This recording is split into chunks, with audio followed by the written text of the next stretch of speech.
Okay, evaluating the film and grading everything, there's a lot of opportunities for a game to go either way. And I know a lot of people think it comes down to one or two plays, and those are the ones that are obvious. But throughout the game, there's many opportunities that change the outcome of the game, and we're still so close, but yet so far away in being consistent in everything we do, in our execution and the way we handle things. Antoine Green, and how are his spirits? What were your thoughts when he went down like that?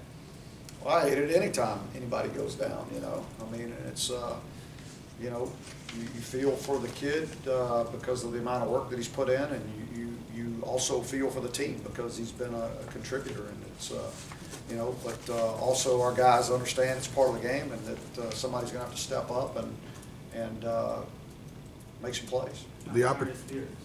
Spirits, he's good. He's good. He's got a great attitude. The opportunities you just alluded to, do you weigh any of them more than any others? And if so, which ones maybe? Well, everybody, I think everybody weighs them more than others because they come in critical situations, but there's so many opportunities to build up to those situations, that if we can finish a block here, or, have just proper alignment on leverage on a receiver here, or whatever it is. I mean, it's you may not be in that situation, but when it comes down to it, no matter what the situation is, you still got to make the plays. When you lose 2 games in the fashion that you lost them in, do you worry about your players going forward when you're in a situation like that, a similar situation, a tight game like that going forward? No, I don't really worry about them. My deal is that when we talk about that, it's like, learning from that situation. It's so that when you are in that situation again, you can be successful because you've been there before and you know what you have to do. You know what the focus level needs to be, the concentration, the amount of effort that it'll take, all those things. So I don't really worry about it. I think the way I look at it is that we're fortunate we've been in those 2 situations.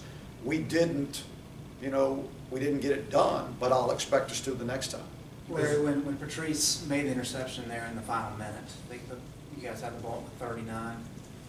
What was your thought process there? Did you consider setting up for a field goal at that point in time? It was score and win the game was my thought process. Okay.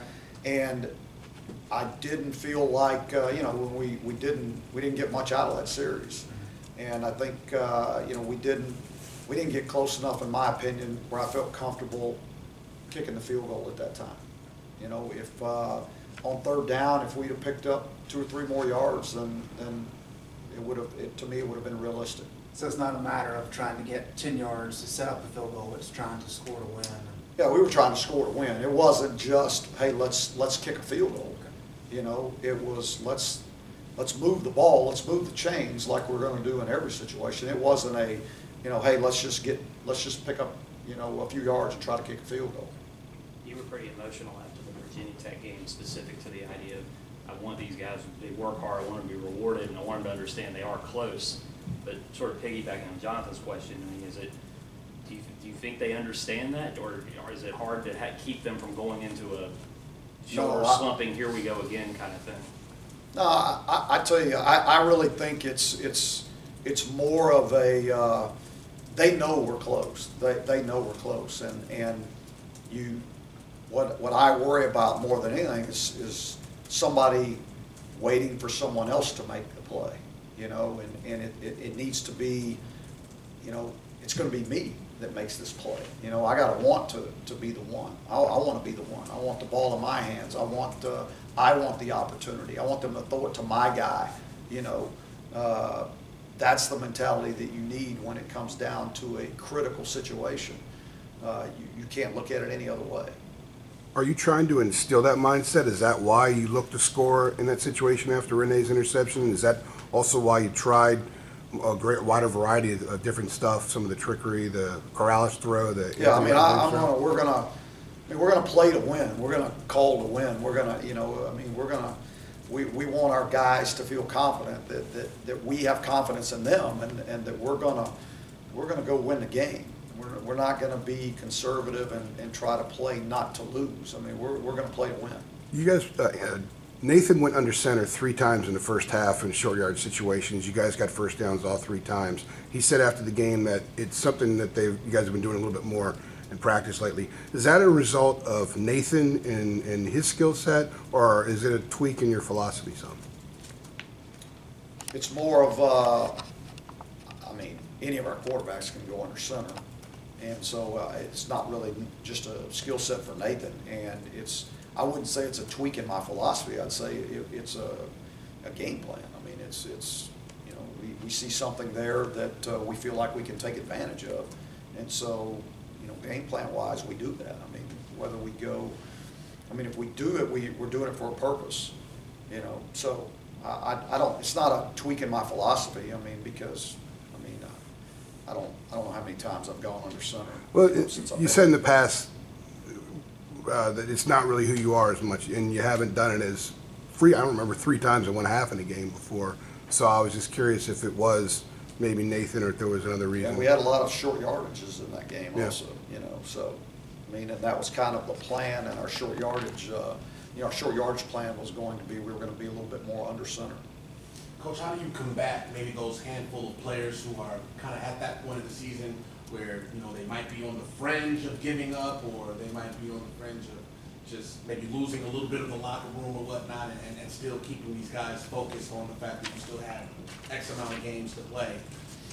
Yeah, I'll be honest with you. I don't sit around and worry about whether our guys are going to fight and scratch and claw all the way through every single game. I don't worry about that. We got really good leadership on this football team, and our leadership handle the team morale. They handle those things.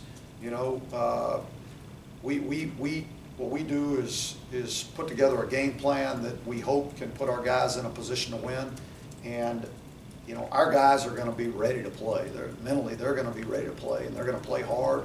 I don't think there was any question about their effort on Saturday night, and they're going to continue to do that. I feel very comfortable about that. Following that up, how proud does that make you amidst all the adversity that you guys have been through this season and the offseason, and you still are getting that type of effort from your guys in games like these? Yeah, it's expected. It's who we are, and so, just because you have adversity, I guess when you do have adversity, the easy thing would be, to give in. But, if you want to have success, or if you want to be successful, that's not the answer.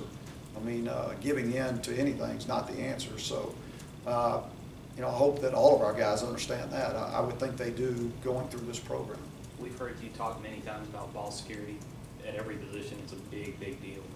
And Michael Carter's had fumbles now where not just blindside hit, but sees a hit coming and sort of a repeat. He didn't make it back on the field after the last one. Does he have to earn back trust with you at this point in terms of as good of a player as he is, he's got to hold on to the ball? Well, yeah, they all know that the ball's the most important thing, and if you don't take care of the football, you won't be on the field. Somebody else will be out there that's taking care of the football. It's not that Michael has to re-earn my trust or anything like that. I trust Michael Carter.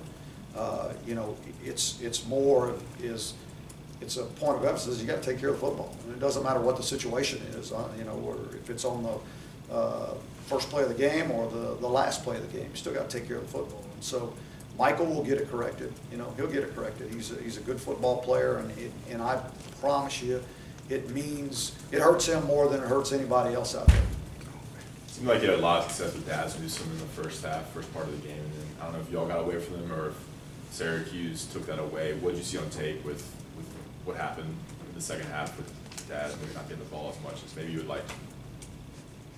I don't know, he took one down, I don't know, about 60 yards down about the 10, wasn't it, in the third quarter, wasn't it? And then we scored the next play afterwards. Yeah, So, are you asking? It just seemed like he wasn't getting as many opportunities in the second half as he did in the first. I don't know if they took it away or if maybe I am wrong. You had, on the one short yardage, I mean, we handed it to him, you know. I mean, they're gonna, eventually you can't do that every single time. I mean, you know, I would say Daz had a heck of a game, and the times we got the ball in his hands, he made plays, you know, and so we're always looking for ways to get him the ball. But, you know, it's not gonna be that the whole game plan is going to be based around tossing him the ball on the perimeter. But I think that part of why he had the success was when we utilized him. You know, I mean, he has a chance to make a big play anytime he does, whether you're throwing it to him or you're getting it to him in different ways. And so we found different ways to get it to him, whether it was the screens the other night, you know, that got him on the perimeter, or the you know, just the tosses and, you know, the jet sweeps in the backfield. Are you using him similar to kind of how you use Switzer? Is they that kind of similar player? In a way, yes. I mean, you know, it's good that he brought it up like that. I mean, because he's obviously a major threat as a punt returner, and you know, I just told him yesterday, I said, you're not going to get a whole lot of those opportunities in the future because people they're not going to do it, and so you got to find other ways to make an impact. And so he's getting better as a receiver. He's really growing in that role, you know, just as Switz did. But Daz is doing it probably a little bit earlier. I would imagine that there's probably some growth too, emotionally or maturity-wise. That he had a bad drop last week, and you know, Virginia Tech to come back the next week and sort of respond to that. I would imagine that's a sign you're kind of looking for from him too. Oh, no doubt about it. I mean, I think you know, we hold all these 18, 19-year-old kids to a very high standard, and when they make a mistake, it's, you know, it's, I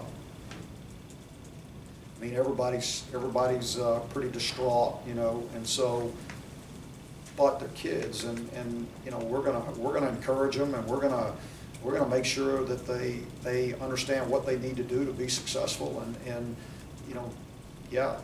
Az didn't want to drop that ball, but he did, and he handled everything the right way, and he worked hard all week, and he prepared himself to have a big game, and he did. Larry, has something clicked for Patrice? It seems like last couple of games his play has really gone up. Yeah, I think you're seeing that in quite a few guys. I mean, you know, he's obviously out on the perimeter, so you see it a little bit more, but yeah, I think he's got a lot of confidence in what he's doing right now. I really do. I think, you know, another guy I'm going to point out that 2 weeks in a row, he's probably played the best he's ever played is Jake Vargas. You know, now you guys don't see that because he's in the mix a lot into what's going on, but he's really played extremely well. You know, just like Patrice's, probably Patrice's 2 best games. I mean, so we're starting to see, you know, we're seeing guys make a lot of improvement in a lot of areas, and but we still got to get it. You know, we got to get it done. Jason Sturbridge is another one of those guys. Has that rate that he's been growing the last month to 6 weeks, is that kind of what you guys envisioned when you moved him inside?